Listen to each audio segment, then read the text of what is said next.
Welcome to Wharton Moneyball. Welcome to a full hour of sports analytics here on the Wharton Podcast Network. This is Cade Massey hosting with my longtime colleagues, friends, collaborators, co-faculty, Adi Wyner, Eric Bradlow. Our fourth co-host, Shane Jensen, is out and about this week and next week, I think. Shane will be back. Shane's doing some Shane things. Some combination of us are here almost every week of the year. We're talking 48, 49 weeks of the year and coming up on 11 and a half years. Glad to be here. Always glad to be here. We're recording on Tuesday afternoon. The show will go up sometimes Wednesday, and we're going to pursue the usual format this week. We're going to have a guest in half the show, go open lines in the second half of the show. Our guest this week, we are delighted to welcome back to the show, longtime friend of the show, an original friend of the show, a foundational piece of the show, Rick Peterson. Rick is, as many of you guys know, been associated with baseball his whole career. He was a pitching coach in the big leagues for many years. He is the author of a book called Crunch Time. He is an expert on high performance and especially high performance under pressure. And we're always delighted to get a chance to talk to Rick Peterson. Rick, thanks for making time for us. Welcome back. Always a pleasure. Long time. Great memories. Absolutely. You did. You were a regular feature for the first few years of the show. You kind of coached us into this whole thing, which we appreciate. And we're glad to have you back. Listen, you came to our attention not least because, just the fact that Billy Wagner giving his Hall of Fame speech mentioned you and gave you a shout out. That's a nice thing. Eric was at the Hall of Fame induction. He makes an annual pilgrimage there with some of his family. So we thought it'd be fun to talk with you about that and find out what else you've been up to. But let's talk about Billy Wagner. I'm going to turn it over to you and Eric to talk about Billy Wagner and what that meant to you to hear from that and your experience with it. Well, I have to say it was my first experience ever. And when Billy went in, I gave him a call and we spoke for about half an hour or so, 45 minutes. And it was interesting because the tears of rolling down our cheeks of both of us was just amazing, because you realize like you're just filled with incredible gratitude and how fortunate we've been to have the careers that we've had and made a difference in so many people's lives. But then Billy invited me to his private party for the Hall of Fame, and that was the most incredibly special moment.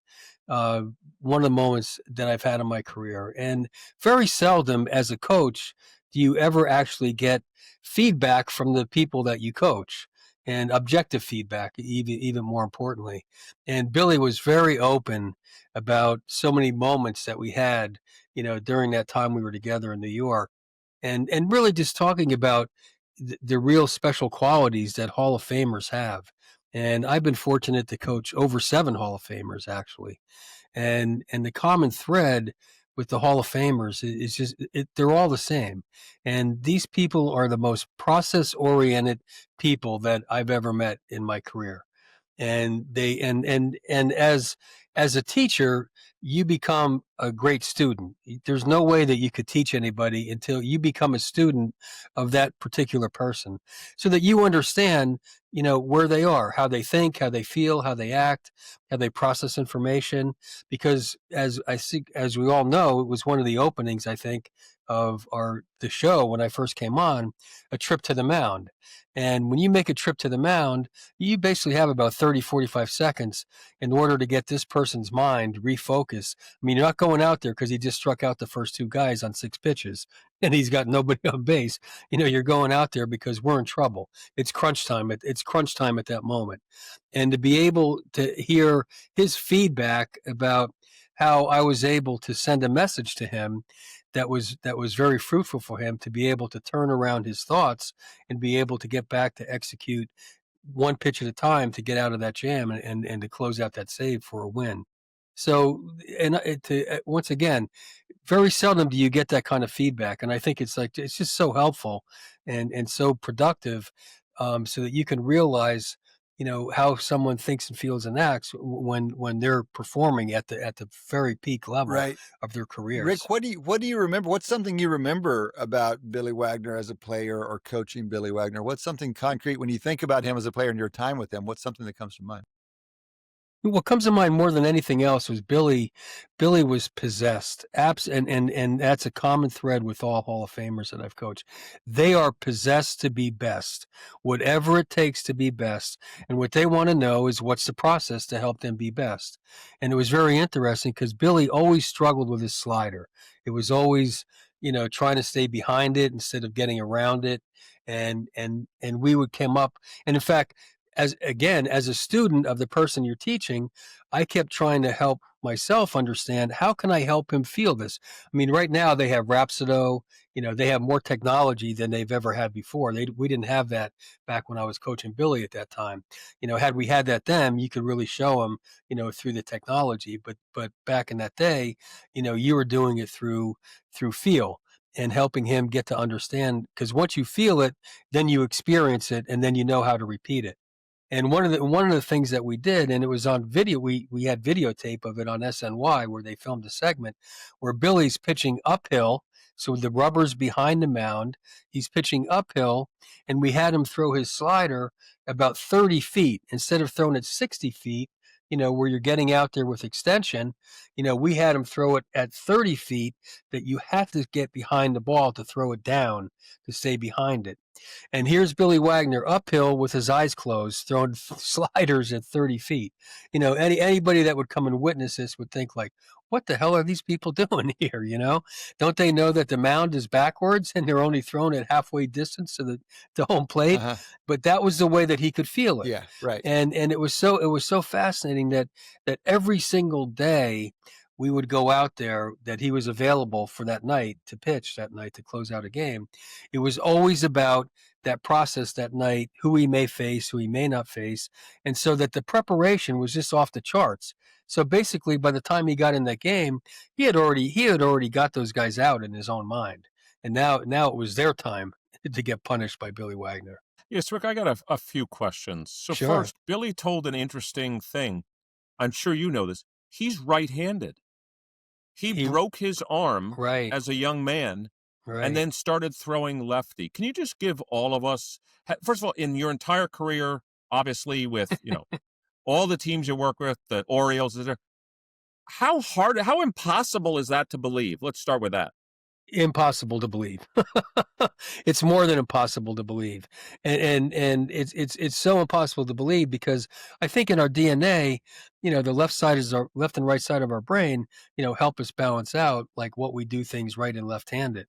And I've seen so many guys be able, if I'm not mistaken, I think DeGrom can throw left-handed very well. I mean, I've had pitchers that throw both right and left-handed, which is incredible. They had a glove that they could switch both ways. So if a left-hander came up, he switched the glove over to face him lefty. But for Billy to go that, but here's the other big factor. We would always do physical testing, talking about data. So for example, the data of how high you can jump and how far you can jump. If I'm not mistaken, I think around the average of a professional athlete is about 27 inches vertical jump. Billy jumped like 32, 34 inches off the charts.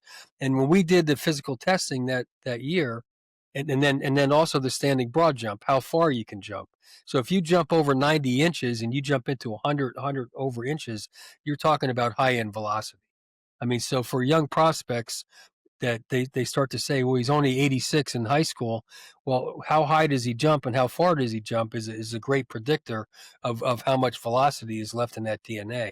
And so when Billy came that year, when we got the physical testing back, I asked him, give me the list, but take off the names because I just wanted to look at all the pitchers. This is great. And I looked at Billy and I looked at those numbers. I went, that's Billy Wagner. That's 100 right there. That's 100 miles an hour, And so you're talking about an athlete, an incredible athlete, explosive athlete. I mean, that's why in golf, like Rory McIlroy, it's not how big you are, it's how fast you rotate. So let me ask you a related question to that. Mm-hmm. I'm going to give you a person's stats, Rick, and you tell me whether this person should retire. 7-2 with a 1.43 ERA, 37 saves, and a WHIP of 0.87. How does that sound to you? Not bad, right? Sounds That's like Billy Wagner's last season. What the hell did he? No, maybe you could provide some insight. Why did he retire? I think the fire went out. is really what it comes down to. It wasn't about performance, and I think the thing Actually, it that was his best season statistically. it was one of his best seasons statistically, right, without question, off the charts with Atlanta, if I'm not mistaken, right? Exactly. And I think more than anything else, when these athletes get to that point, that fire is stoked like you can't even imagine. Like when Pedro Martinez would pitch, you didn't even want to get near him. It was like an inferno. It was like Waco, Texas, right? And so when you look at those kind of guys, once that fire goes out, the performance level is going to be affected without question.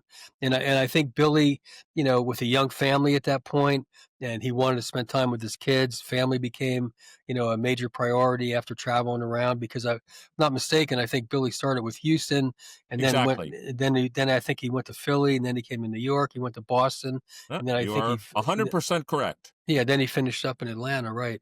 I mean, so when you're bouncing around like that with a young family and you're trying to raise kids and you're in and out of school systems and you want to keep the family together, that's a big factor. But I think there's nothing better than someone who finishes their career at a peak of their career, as opposed to, there's nothing worse than seeing an athlete, a peak performance athlete, who falls off and their fire keeps burning, but their physical talent has gone.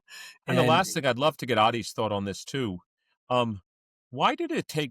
I mean, I remember Billy Wagner well. You couldn't hit off Billy Wagner. He was the best closer, or one of the best. Rivera was the best closer. I'm biased. I'm a Yankee guy, but statistically, we all agree Rivera was the best. Well, I think we're all biased because he was the best.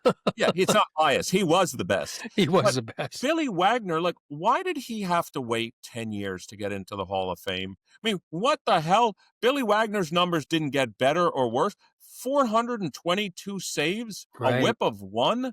I mean, just in an ERA of 2.3, just an incredible career. I think he struck out 1/3 of the total batters faced. That's incredible. Close to 30%. I can try to give some answer to that question before I ask my own, but I think that has to do with the fact that we have a hard time valuing relievers. It just is a difficult statistical thing to do, and because they pitch in total number of innings so few, we tend to be very mixed minds of how to value. So Rivera, of course, we saw it, right? And probably Wagner too, but he struck out, by the way, Rick, 1,200 batters in 900 innings. It's amazing. But let me add to your point, Adi. The people who vote for the Hall of Fame never put a uniform on. That besides the what do I say? The Veterans Committee now, or whatever they call it now. Right, whatever they call it. Thank you for helping me. And the writers that never put a uniform on, they have no idea what it's like to be in that dugout in the 9th inning when you got all the money on the table. I mean, I remember not too long ago, I was in working out and Sandman came on, the song. And someone goes, "Oh, I love this song." They go, "Do you like this, Rick?" I said, "Every time I hear it, I get sick to my stomach. I want to throw up." They go, "Why?" I said, "Because we lost. Mariano just came into the game." Right. Right. And so because writers don't know what that's like to pitch in the 9th inning when you have all the money on the table, and you have no idea what that does to the moralization and the demoralization of a team when you lose games in the last inning, after you've battled for 2.5 to 3 hours, and now the last 15 pitches of the game, that cost you the game. That is the most miserable feeling for a team, and it's so difficult to bounce back. And writers don't understand the value of a closer because they've never been in that place to understand the emotion of what it's like in that 9th inning. And to have somebody like a Billy Wagner, or I think back on it, I also coached Trevor Hoffman when he got his 600 saves. So I'm 2 Hall of Fame closers I was able to coach as a professional. I mean, we talk about what a dream, right? 2 of the greatest closers of all time, and Mo, was the greatest of all time without exception. But what that does and to have that guy on your team, the value of that, to know that this is an 8-inning game. And you start managing the game in that way to make sure that you have a lead to come into the 8th inning. You may do some things creatively, to create an option for that guy to come into the game. Can I ask you a related question, Rick? Since I know, it's been years since we've talked to you about biomechanics, but obviously that was a Right. lot of what you talked about. Is there something different in the required let's call it measurables or biomechanics of a reliever than a starting pitcher? No, not at all. Okay. Because the bottom line is your arm has to be on time at foot contact. And if you are, you're going to have a better chance to make quality pitches because you're on time. So, Rick, let me ask you a couple of questions related to a couple of things you said earlier. First of all, you're talking about Billy Wagner's kind of genes or his DNA, so predicting future talent. But let's scroll back a little bit. It's been a number of years since you've been on our show, Right. and we've all seen pitchers throw harder and harder and harder. So much so that the top end is, of course, now 102, 103 is appearing fairly Right. regularly when it was ridiculously exceptional 5 years ago. But scrolling it even back to high school, I teach a high school summer program, and some of my students were are athletes. We have 16-year-old kids throwing 85, 88, and they're not getting much attention from Division I teams because it's become so common. Could you have predicted this as being possible? And I imagine something has changed in the training process, the coaching process, if you will, to make these extraordinary velocities so much more commonplace, because our DNA isn't any different. That takes, tens of thousands of years to get to change. Right. So can you explain us what's it doing? Is it the training programs, or is it the earlier start? Well, it's the training programs, and they're training people to move as fast as they possibly can, and the danger with that, I call them gorilla throws. Like you'll see people, they take these running crow hop throws and throw the ball as hard as they possibly can, like into a wall or into a net or distance if you have a partner that you're throwing with. But the bottom line of that, it's maximum effort. And what's so critical that in order to stay healthy, it's a black or white, yes or no. There's no gray area here. You have to be on time at foot contact. Your arm has to be in a certain position at foot contact. You either are or you're not.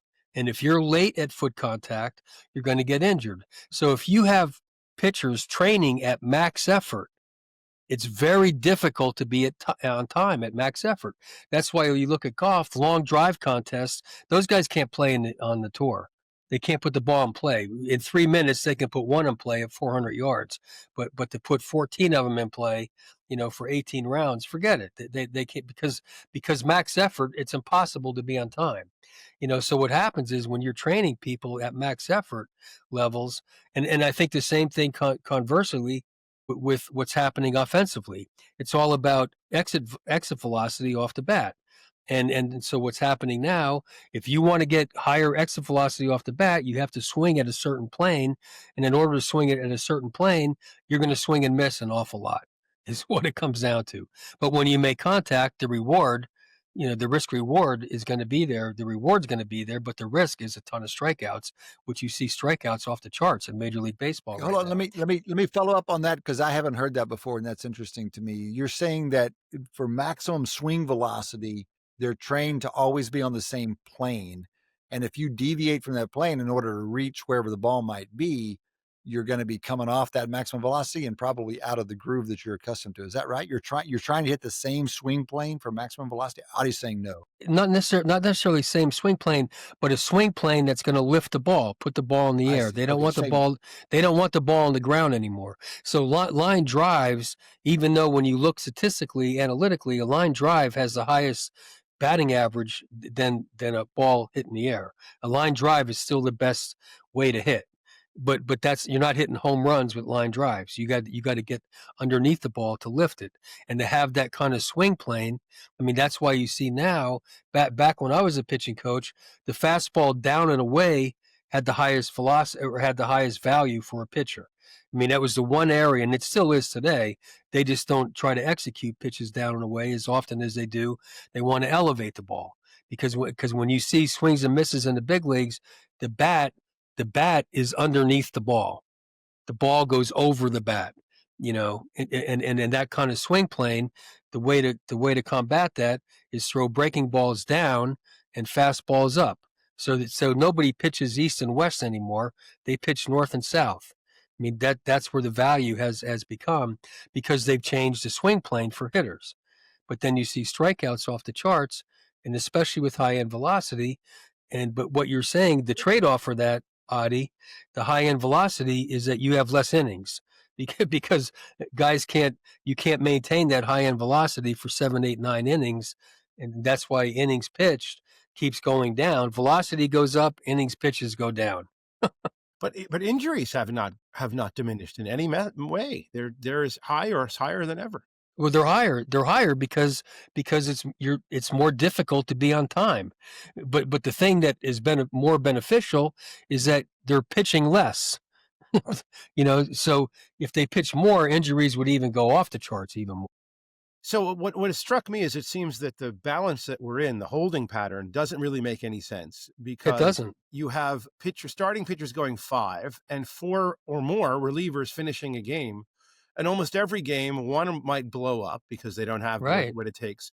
So the question is, if I told a starter that they needed to go 7 or 8, they might have to pull back percentage point or two to make it. Would that be cost effective? I mean, value effective to a team? How much would that starter have to give up in I guess earn run average, if you will? Wouldn't have to give up anything. Actually, the earn run average would go down if they learned how to pitch. Pitching has not become we've lost the art of pitching, and we've got the grunt of pitching now. And one of my favorite stories, when Sandy Koufax came to spring training with us when I was with the Mets, he was telling a story that Sandy Koufax, at the beginning of his career, was a hard thrower that couldn't throw strikes and couldn't pitch effectively. And this particular game in spring training, he was scheduled to pitch 5 innings, and the person who was going to back him up to pitch the last 4 missed the bus.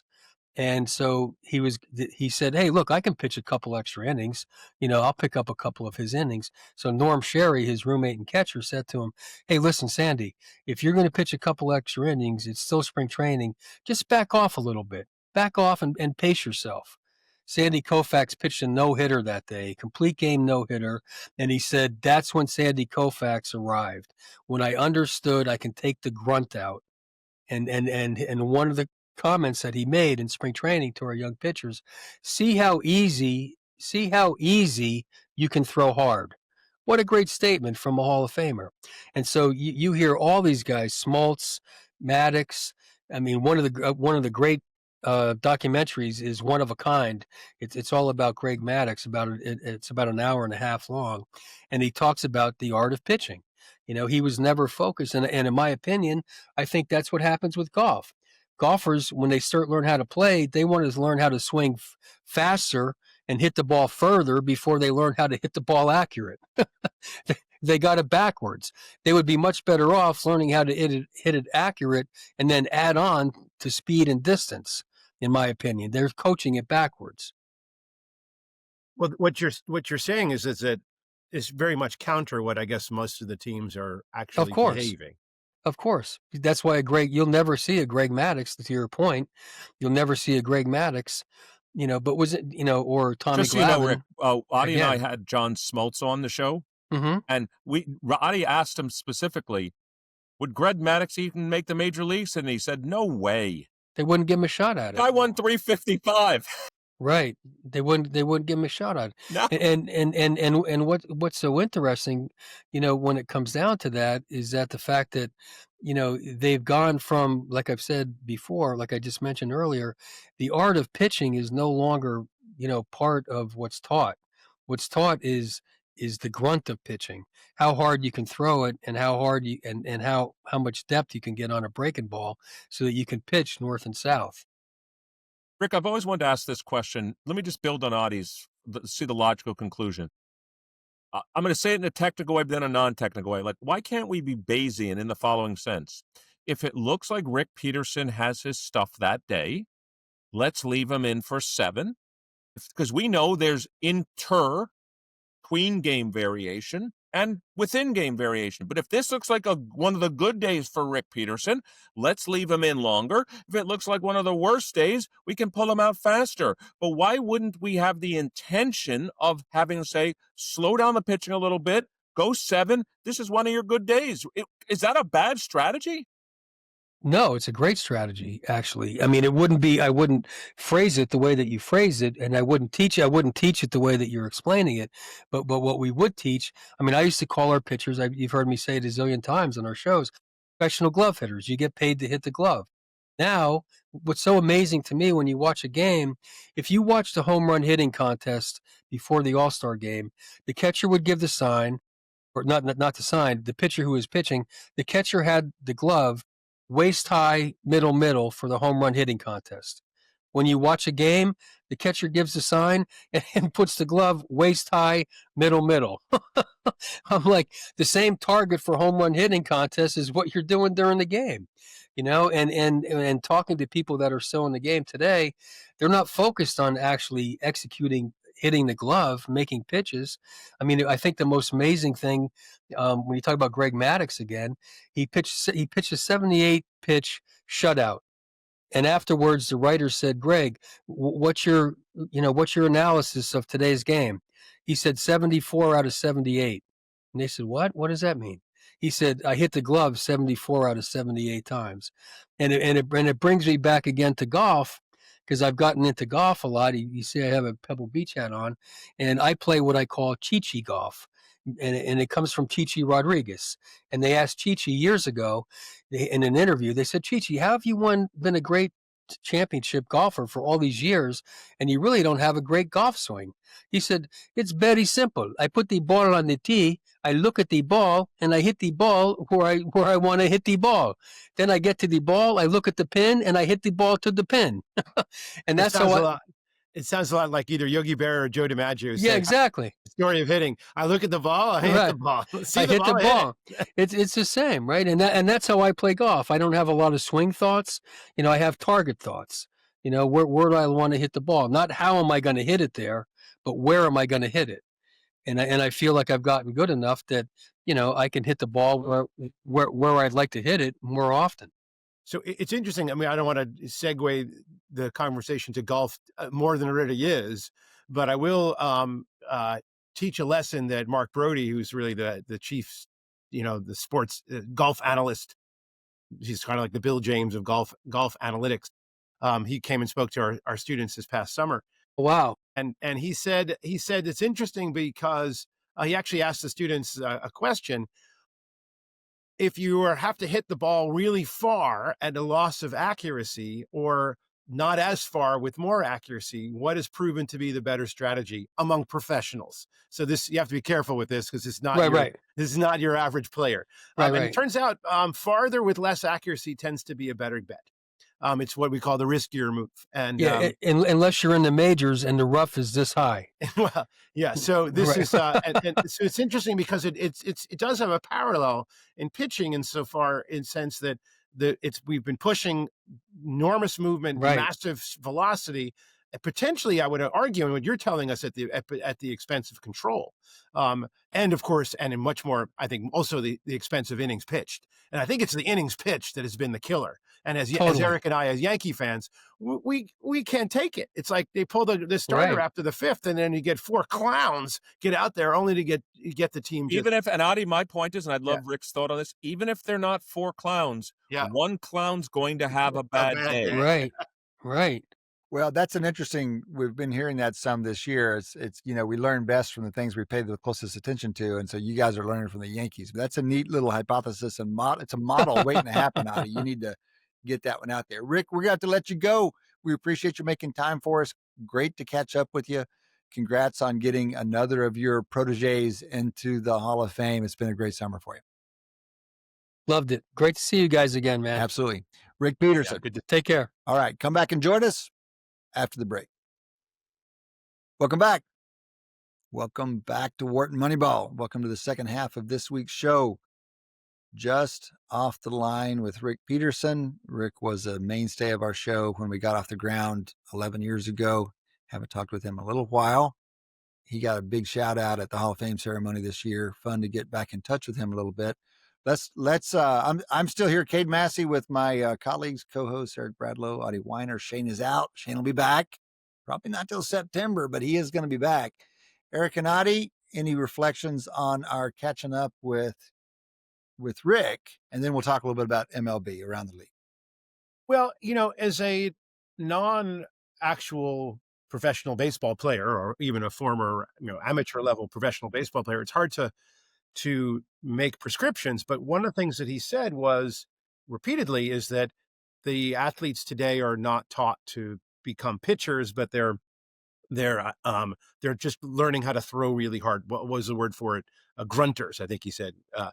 And art of pitching, the grunt of pitching instead of the art of pitching. So they're it's almost like max effort, enormous velocity, trained to have enormous velocity, lots of movement, but less desire to hit the glove. In fact, I can say a little bit about that because I've actually studied control. They tend to not, the catcher doesn't tend to set up where he wants to throw it because that sign gets stolen. And so, and they've learned not to demonstrate where the pitch is coming by having the catcher throw that out. Interesting. Okay. Which is actually interesting. So it often looks like they're setting up down the middle, but there's actually no intention to do that. They have this pitch comm, which allows them to communicate with each other, so they know perfectly accurately where they're expected to throw it. So that's a little twist. But I feel like there's something a lot, correct about what Rick is saying. That's my instinct. But still, there's so many super smart people working in baseball, and if this is so obvious that they can pitch a little bit less and go 7, or they could learn to, someone would be doing it, and yet it's not. Now there's a psychological component to this. There's a lot of groupthink and a lot of factors here that maybe we can't possibly explain. So I'm not willing to write it off, but I am a little suspicious of the story being as simple as that. So let me, by the way, Adi, that's the same exact thing I was going to say, which is we study this all the time, which is if we assume that firms are rational and we see an effect size of this magnitude that isn't like, well, there's 8-way interaction to figure this out. Pitch a little slower, go a little longer. I mean, if that were purely true at its face value, people would be doing it. So what could be of influencing that? Okay, number one. But before we go longer, just for the record, I'm going to enter into the record protesting the assumption that firms are rational and perfectly optimizing. All right, Yep. I said if. Okay, I'm just All noting. All right. So what could stop firms, ball teams from doing that? One is we say that for pitchers, slow it down, gain more accuracy. How strong is that relationship? We don't know that that's true. Like, we know it's true maybe in aggregate, but it may not be true for the pitchers that can pitch really fast. That's one theory that could be there, okay? The second could be that it's a selection problem, that the pitchers who can pitch really fast are the ones in the majors. The ones that can pitch slower with accuracy aren't there. That's another argument that you could make that would kind of invalidate this. The third one could be the guy who throws slower might get hit more often while he's pitching, but still better than the replacement, but the manager won't give him the opportunity to pitch that many innings. So I could come up with, even if the firm were rational, I can come up with, whether you want to call them economic or stories, that would prevent that from actually happening in practice. And I think the 3 examples I gave just off the top of my head, I'm sure I could construct more. Well, I just want to know whether fundamentally, actually, less than about control, but longevity. If Rodon doesn't throw as hard as he can, maybe he can go 7 or 8 innings. And my question is, what's the loss? Well, we actually, by the way, you remember, Adi, we asked Rick this question. It's got to be 8, 10, 9, whatever, 10 years ago. Like, how do you measure, like, if you're going to draw a graph, on the x-axis is some measure of effort, and on the y-axis is, let's say, ability to continue or probability of injury, what should be on the x-axis? Should it be the number of pitches? Should it be the maximum effort on, and he mentioned very clearly, throwing a pitch 100 and 203 is infinitely more effort than throwing it 95, 96, or vice versa. Yes. So he taught us. This is something that he taught us early in the years he was the show. That it's max effort that hurts your arm, Correct. and that if you pull back a percentage point or 2 or 3 or whatever that number is, the effort on your ligaments, your tendons, your muscles, your is just substantially less. We'd say the elasticity of that is large, right? But my follow-up question to that is, what is the corresponding loss in value? Yeah. That's the question. Yeah. And that I don't have the answer to. Let's also be clear.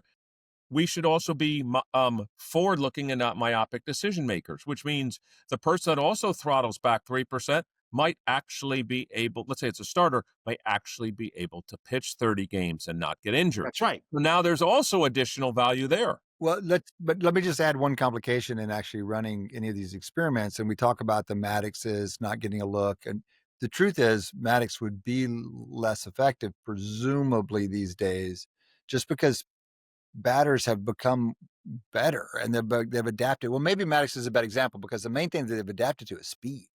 I mean, the guy, not Nolan Richards, like J.R. Richard or whoever, with the guys who were throwing over 100 miles an hour in the 80s, that's normal now. And batters have literally become acclimated to some extent. They've become acclimated. They have, and it's hard to talk about. But and so all these trade-offs are hard to measure. I mean, you talk about innings pitched, though. So in the Grid War paper I wrote and published a couple years back, and we ranked pitcher seasons by the most value contributed by a starting pitcher, and it's Sandy Koufax who leads that kind of handily. And the reason for that is 42 starts, pitching 8-9 innings every time out, and 17 or 19 shutouts. It is more value cumulatively than, say, Pedro Martinez, who is the best pitcher on a per start basis, but only went 27 starts across the season, or 28, which is so substantially fewer that you just can't contribute that much value. So I'm willing to let them be a little bit less valuable on a per inning basis, as long as I get more innings out of them. And I think that might be the thing that is being missed today. So we need to take it to one of our current baseball execs and get some insight, because the starting place for this conversation is someplace I want to come back to, which is, look, when the Dodgers have 50 people or whatever, 40, 50 people running analytics, they're looking at this kind of thing. And so it's a little hard to believe. And they've also got, they can experiment at the farm leagues. And so it's a little hard to believe that it's not at least near optimal, but it's interesting. All right, guys, let's talk a little bit of baseball around the league, but let me give you a little update. I played softball this weekend for the first time in forever, just casual hit around, but I want to report, because we talk a lot about age curves. So I want to report on age curves in softball by skill, by baseball skill. And I'll just get an observation. Here are the observations. Hitting doesn't degrade that much. It's really delightful to see the guys that I played with still able to stroke the ball quite nicely. Not, you don't go out there for 10 years and you still hit good balls. It's really, really kind of surprising and nice. Throwing, I would put kind of in the middle, and a lot of heterogeneity. Some of my guys look good, whipping it around. Some of my guys, maybe not as good. Me, definitely not as good. But the one that really suffers, the run that really suffers is defensive range. I mean, Nobody's got any range. It was hilarious. You'd hit a ball at somebody in the outfield. I go, there's a nice fly ball for them to shag. And then it would fall like 5 feet away from them. Like, nobody could move. It's absolutely astounding. Yeah, I've observed that. For quite a few years, I was captain of our our local synagogue team in our league, and we had about 12, 16 teams. And my secret strategy was I put the youngest players in the outfield, regardless of what position they wanted or not, because they're the only ones who could reliably get to a fly ball. Well, it's obviously, Adi, you see guys moving, as they get older. Like, even think of the Pete Roses of the world. Eventually a lot of people get moved to first base, or of course DH. And so it's the hitting. I mean, this is kind of known. Hitting doesn't go away as quickly as things like running and range and other stuff like that. Well, I just extrapolated it deeper into the data sample that we've had before, and we Well, we had John Carlo out in the outfield for a few games. It was like watching a softball. I still don't know why he hasn't played for the last 5 games, given he was the player of the week and batted .530 over the previous. I don't understand what Boone is doing. But Neither do I. All right. Okay, so other than the Yankees, I mean, for example, there was an article in The Athletic, I think this morning, about the Brewers, and there's a question about whether you actually believe in it or not. Clearly, the top record in the league. They've been lucky and batted balls in play. I think since early in the season, they've had by far the highest success rate on batted balls in play. That's supposed to regress. Do you think there's anything to be said for like this? You know, they're lauded for this team concept. You know, they're running baseball, they're running bases correctly, and they're hitting the cutoff man, and all this old school stuff. Is that just storytelling, or do you think there's value to be had? I think it's storytelling. I think they're a lot of value can be contributed by lots of players doing better than expected. There's one of the really nice presentations our Moneyball Academy students did this summer, sort of broke down the San Francisco Giants epic 107 win season from a couple years back, where they were predicted to have about 75. Remember that? Yeah. And so what they did was sort of they broke down each player. Nobody had a ridiculous season. But a whole mess of players enormously outperformed what was expected. Now, they didn't try to answer why or whether that continued. That was one of the weaknesses. They didn't actually look at those players in the future. And there wasn't any attempt, or really it's a hard problem, of course, to figure out why. But I think if you looked at the Brewers, you'd see lots and lots of players doing well, collectively hitting better and so Adi, let me ask you. Better. It's not little things like you probably have looked at this. Let's just take the 9 starters for the moment. I'm going to condition on total WAR. Would you rather have 9 2s or 3 6s and 6 0s? Do we know empirically, if we look at the distribution of WAR and its contribution to winning percentage, is there anything about, this is Cade's the way I interpreted Cade's question, is there better to have a uniform distribution? Obviously, we'd rather have more total than less total, but condition on the total, would you rather have a flatter distribution or it concentrated within a small people? I think we can all try to answer that in our heads, maybe. I know what I would say, and I even have a reason why. But I will say that not mathematically, but the implementation of WAR treats them as additive. So I knew that. They don't care, but that is a weakness in WAR because they're not additive. And this is something that goes back to some of the oldest work in baseball research, is that one of the nice things about baseball is approximately linear and approximately additive, but only approximately. And where that fails is that there's a multiplicative component of baseball. And it has to do with the fact that getting runners on, it's a cumulative process. Yeah. And so my instinct would be, if I had 20 WAR, I'd rather see it divided out flat rather than accumulating. But you don't typically have that because. But carry it one line further. That's because you don't want those barren spots. You want guys on bases available to be hit around. That's right. And that's what leads to, it's the interaction of player quality. One of the classic problems in basketball, in hockey, in soccer, and football is figuring out the right collection of players that bring value in a symbiotic way, right? Nobody asks that question with baseball. Well, let me ask you a version of that question that I had never thought about until you gave the example of your students, which, let's be clear, we're talking about high school students' project presentation on the Giants from a few years ago. You know, Eric, you'll know that we talk about this. You feel this some in golf and you wonder about it in golf. I'm not sure if there's ever been a good empirical study. Like, does a golfer's playing partner's performance affect his or her own performance? Is there positive correlation in any way with who you're playing with?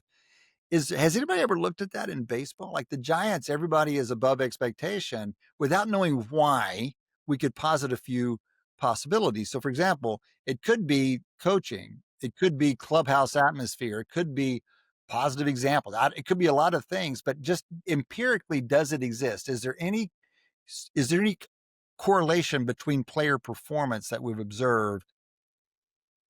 That's the simple question. Is there within team a cross player correlation of any kind, or is any part of their performance correlated positive? So that can only be psychological or coaching or something Yeah. not Yes. quantifiable.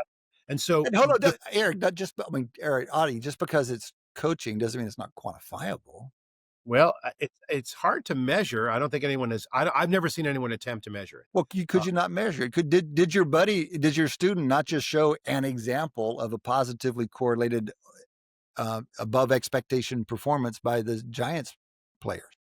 No, but Adi, why would the following be Essentially did, true? yeah. My intuition's a little bit the opposite, but it could be wrong, which is if the people around me perform better, let's call it offensively for the moment, then when I get at bat, it'll be a higher leverage situation for me and for the pitcher, and therefore people tend to bat better in those situations. In other words, there's men on base, they can't pitch around me as much, etc. So why wouldn't there be a literal dependence of mechanical? You're talking about mechanical correlation. mechanical, no psychological, anything else. Just look this way. Let's imagine the Goduncan experiment. Will Aaron Judge, although he's doing great already, but would Aaron Judge bat better if he came up with bases loaded every single time? Okay, but Eric, to answer the question that I'm trying to ask, you would want to condition that stuff out, and we'd be good statisticians and would somehow condition that out. And we're basically looking for clubhouse effects, whether it's from a coach or whether it's because Derek Jeter's a god or whatever.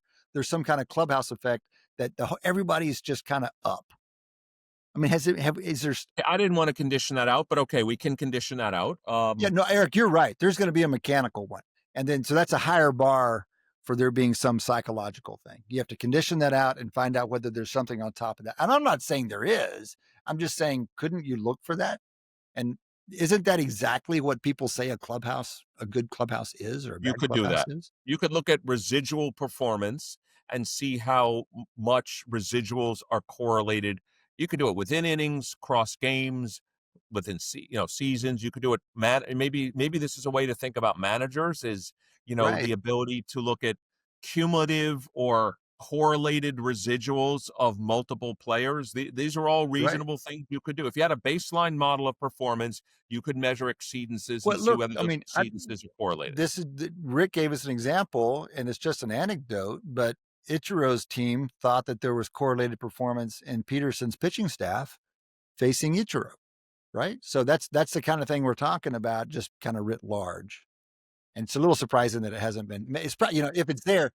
By the way, I want to give Adi credit for one of his classic lines about this stuff over our 11 years together is, we're not saying it's not there. It's just that if it is, it's too small to observe. And I'm just asking, have we even tried to observe it? I don't think we have, but I'm going to follow up with another wonderful mathematical result that I don't know how transfers over too perfectly, but in the theory of large deviation. So we study in probability the behavior of sums of random variables, and we know the central limit theorem and all kinds of the law of large numbers tells us about what's supposed to happen on average. But what some people ask is what happens when there's an especially large exceedance, something that's extraordinarily rare. What do you look for? What are the properties of the random variables conditional on this extraordinary exceedance? So one possibility is that you've got a bunch of really, really big values that caused it. Another possibility, which turns out to be the truth, is that the large exceedance is not driven by a bunch of extreme outliers. It's driven by sort of a tilt in the entire distribution. So lots and lots of small performances lead to that. Small, better than average performances lead to that exceedance. And so if you transfer that to say a baseball or an athletic team, when you get a team that is not expected to do well, is doing extremely well, like the Brewers are, like the Niners did, not the Niners, sorry, the Giants did a few years back, what you should expect to see is lots and lots of highly above average performance. I love it. I mean, you've given us that before. This is one of the things I've learned about probability from talking to you for 11 years, which is great. We need to be reminded of it. But I think that sets up really well for evaluating whether there is a clubhouse effect or a coaching effect, because I think that story, what you just described, is exactly what teams would say when they think they've got that going on, like a good clubhouse, they've got good coaches. Now, the cynic, or the skeptic, I should say, would say, no, it goes the other way. The winning teams feel good. It's not that feel good teams win. but there ought to be some way to look at whether that correlation or where the correlations exist and the size of the correlation, and whether it exceeds Eric's mechanical correlations. Mm-hmm. All right. Okay. Enough on the stats for the moment. Fellas, any other themes across the MLB right now before we change? Well, I think at some point we got to address some of our early season predictions. I think unfortunately for Yankee fans, my forecast on Aaron Judge's final batting average is looking pretty accurate. It's sliding down into the 330s now. I think I predicted somewhere around 320 to finish. I think that would be possibly even optimistic at this point. Yeah, okay. Right. And the other one is Colorado. Colorado's not breaking any records for losses this year. Nah, damn it. Yeah. And I think we had a pretty brisk conversation about that. And I was arguing your regression to the mean is going to be the king, as it is in both examples. They're not even particularly close anymore. No, they've got 35 wins already. So, I was just looking at this. They have 36. 36. I mean, could they go 3-34? They could, but no. In fact, they've won 4 straight. Yeah. All right, guys. On the golf front, Scheffler wins yet again. Eric, are you more or less impressed when he wins the second FedEx tournament? So we're talking about a tournament of only 50 players, but they are the best 50 players. Is it more or less impressive to win that tournament? That's actually a good statistical question. I think, of course, what you need to know is how many of those players are playing in the 130-person tournament anyway. So he's got to beat those 50 and 80 more. And we know, both the comments you've made that Rufus has studied, it's not like the 73rd ranked golfer you've never heard of and that person can't win. That person can absolutely win. Okay, this is a question we've never asked before, Eric. Like, what is, say the fill size is 130 typically, or whatever the number is. What's, if for the average player, or maybe a good player, what's the break-even point? The top X players versus a full field. What's your intuition? Right? Because, the top 10 players, you'd probably have a better chance against the top 10 players than you would have full field. That's kind of fun, isn't it? Is that even true? This is an interesting question. Because this is what we're experimenting with. They played 75 guys or 80 or whatever it was 2 weeks ago. They played 50 this past weekend. It was 70, then 50, and then this week it's 30. 30 this week. So this is kind of like, how impressive are these wins? So let's go back to the original question. How impressed are you with Scheffler winning the second 50-person tournament? Oh, I think it's extraordinarily impressive. I mean, he's beating all the top golfers in the world. And I think that's absolutely impressive. I forget what it is. He's got 13 now, or 12 or 13 straight tournaments. He's been in the top 8. He's won 4 of them. This is like the longest streak in like 50 years since Tom Weiskopf or something like that in 1973. I mean, he's on a heater. And okay, hold on. What did you just say is best since Tom Weiskopf? I haven't heard his name in a while. The best since Tom Weiskopf in terms of number of consecutive like top 10s in tournaments. Okay, interesting. So I'm just saying, he's not only making the cut, he's in the top 10 of every tournament he plays right now. And it's like a 13 straight or some number like that. So that's incredibly, incredibly impressive. And, again, I remember a year and a half ago, we were saying, man, he doesn't have that many majors for that many wins. He's got 4 majors now. He's got 18 wins since his first win 3.5 years ago at age 25. He now has 18 wins in that period of time. Mm-hmm. I mean, it's incredible. It is incredible, the golf that he's playing right now. And if he does it for another 3 or 4 years, you have to put him in the top echelon of golfers ever. Because, once you get to the 8 and above major wins, by the way, then you're in the Gary Player, you're in the... Well, hold on. I don't want to get ahead of ourselves. I learned a lifetime lesson with Tiger Woods to not get ahead of myself on projecting. Let's have that conversation when we get closer. But I do want to ask a different question about the FedEx Cup. Historically, they've struggled with the right format.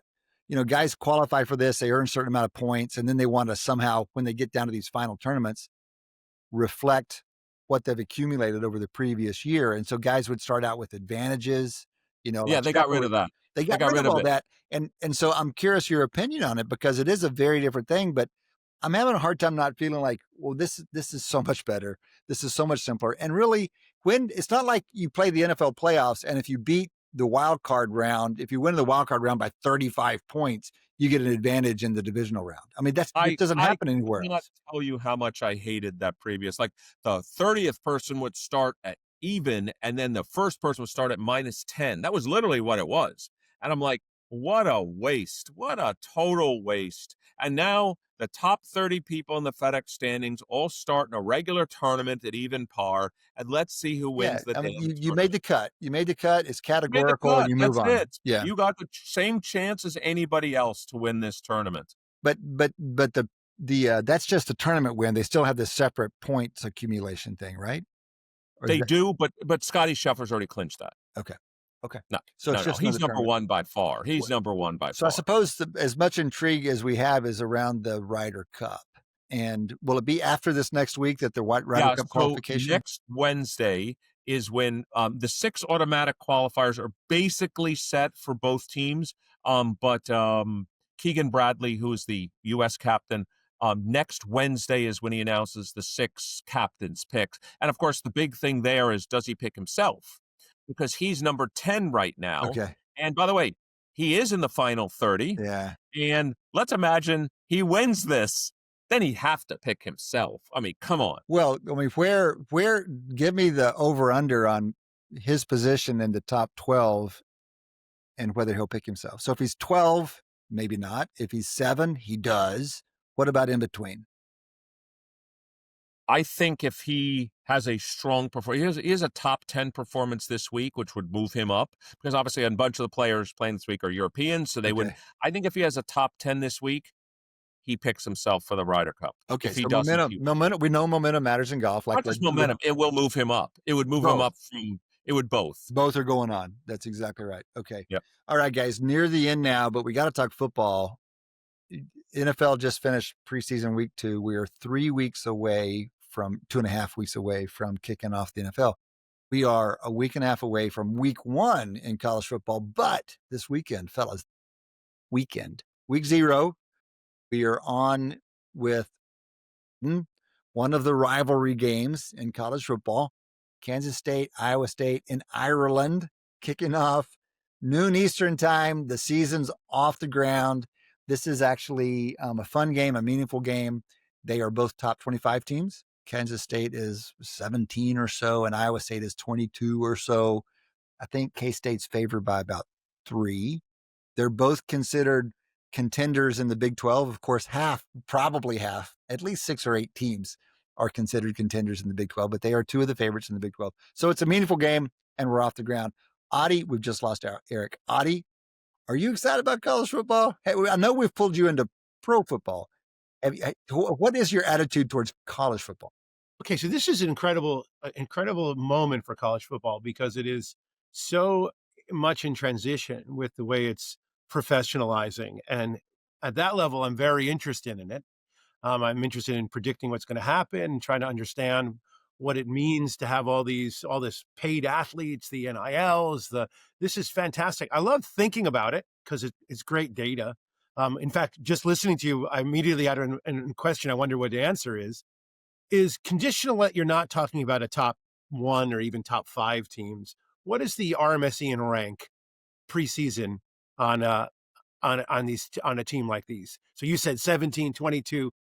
I mean, how well do we really know that information? Could it be a top 5 team or a top 50 team, or what's the uncertainty? So let me interpret RMSE. You're saying if by the end of the season we can take their rank to be their true rank, which isn't true, but let's just say that.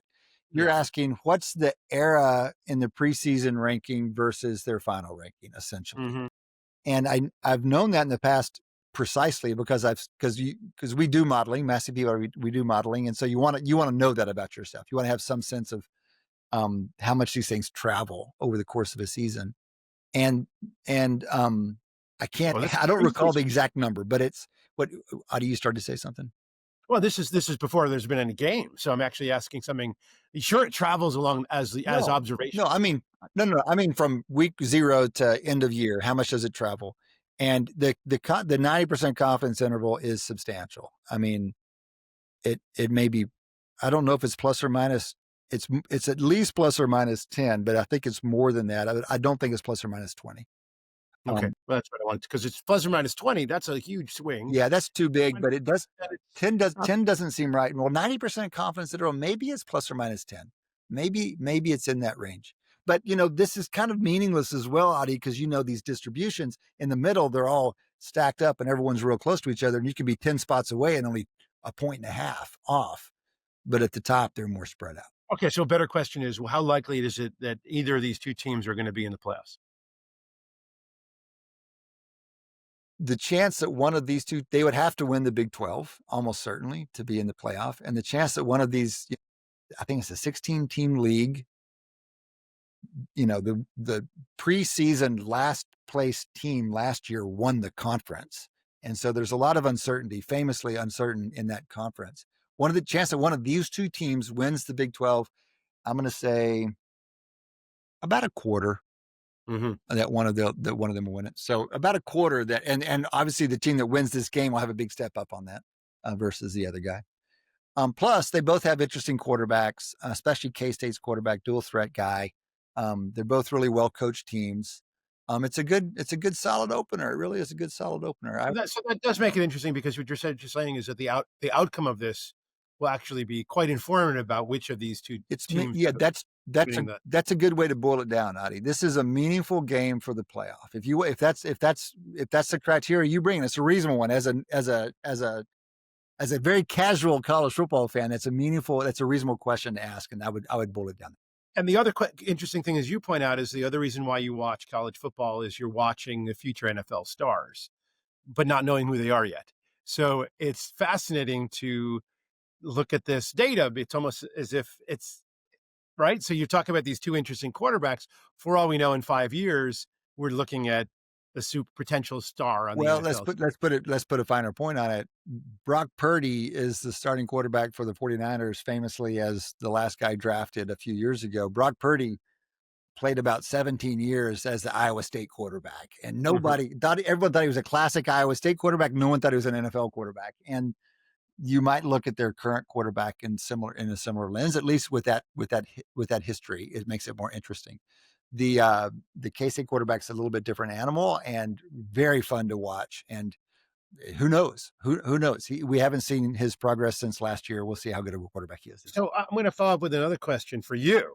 Like, you asked me why I watch college, potentially are interested in college football. I'll summarize that in three reasons why I think people are very interested in college football. One, because you care about your college, right? So if you ask me which colleges I would follow, would be Yale and Stanford, respectively. I actually care about, I look at the sports pages to see how those two teams do without that much. I don't have too much of a stake in it. Never really watched too much, but yeah. So you watch because you're wearing a Texas. That's your alma mater. You are invested in that school and its performance, and therefore you watch. The other reason why you watch is because these are, in certain level, these are players who are going to be stars in the future, right? So you're watching young guys who are developing and eventually going to be terrific, and that's another reason. A third potential reason why you're watching is because you really love the game, college football.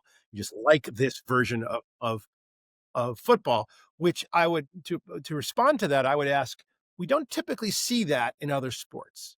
We don't have that enormous interest in the sport. And, no one really watches minor league baseball except just as a fun outing. No one's following it. You don't see, I don't know what's G League basketball. But you do watch college basketball. And you do, right? It's the same thing, right? Yeah. So the question is, what is it when someone say it's the game? What is it about the game? So first, I'll try to be relatively quick because God knows I could talk about this for a long time. And I got to get moving myself. Okay. But my attempt, one, it's the atmosphere and the passion around college football is different from college. There's a pageantry, to use kind of a schlocky word, but there is a pageantry about college football that doesn't exist really for any of our other sports. We're talking about 100,000 person stadiums and the color and the marching bands and all that stuff. And when you've been raised on it, it's just kind of in your bones. And so you just kind of react to it. So that's the biggest differentiator. The game itself is a little more jagged, a little more volatile. The standard, I bet if you ran the numbers, the standard deviation on Well, I what have read happens them. each play is very different in college than it is in pro. And that adds it adds sloppiness, but it adds excitement to it. Those are the two main things. And then, the last thing I would say is in recent times, college football has influenced professional football dramatically. A lot of the innovation has bubbled up. It hasn't come down. It's been in not all of it, of course, because it's a very sophisticated game with the NFL, and they are literally professionals that spend their lives on it. But some of the big changes in the game has bubbled up. I mean, just the dynamic nature of the game, the dynamic nature of quarterbacks, that's been kind of forced on the NFL in some sense. So those are the chief reasons. But by the way, Adi, you named two teams, Yale and Stanford. There's only 5 games, week 0 games, 5 week 0 games. Stanford's one of them. Stanford's playing Hawaii. I think it's even like primetime game Saturday night. And he's not going to be on the field and you won't really feel his presence, but Stanford's got an interesting story. And Andrew Luck, former number 1 draft pick, Andrew Luck is the GM out there. And unlike most GM arrangements at the college level, he's actually the head coach reports to him. And it's this unique situation. And, he's kind of a guy people pull for. His career was shortened and it's kind of a second career for him. So we'll see how it goes. His dad was also a quarterback. He even played a little professional ball. But he was famously one of the top ADs in like the 90s, early 2000s. So here comes his son again. So is that the role, athletic director? I never heard of a GM for a football team. Well, hold on. Am I? Yeah. I think he's GM, no. Maybe I've forgotten the title. Maybe I've forgotten Andrew Luck's title out at Stanford. But GM is that there's GMs all over the place now, Adi. This is the innovation personnel. There's not just GMs, there's personnel departments, there's scouts. All that we've seen in professional football has expanded into college football now. As it should. As it has to. And so it's kind of a fun time on the personnel front because the job opportunities have doubled. More than doubled. What I'm going to take away most before we say goodbye is your observation that you raised on it and the pageantry of it and the excitement of 100,000 people. It's something that I would love to experience. So we're gonna have to set that up at some point. Okay, no, that's easy. There's two possibilities in my life. One is Texas OU, which is played at a neutral site, which is remarkable because of its neutral site. The other is Texas A&M. A night game at A&M, especially against Texas, is as good as anything. And Adi, the best way to think about what it's like, the only comparable experience I think would be a big soccer match, especially an English soccer match with that pageantry. That's the way to compare it. Okay, because we got to go. We got to get out of here, man. That's week 0. We can't help ourselves. Here we go, man. All right, for Adi Wyner, who was here the whole time, Eric Bradlow almost the whole time, and Shane Jensen, who didn't show up for a dadgum minute, but we knew he wasn't going to. In absentia, Shane, many thanks. Dion Simpkins, thanks, man. Dee Patel, many thanks to you. Marissa, many thanks to you as well. Our producer. Thanks for you guys for listening. Come back and join us next time. Between now and then, enjoy your sports.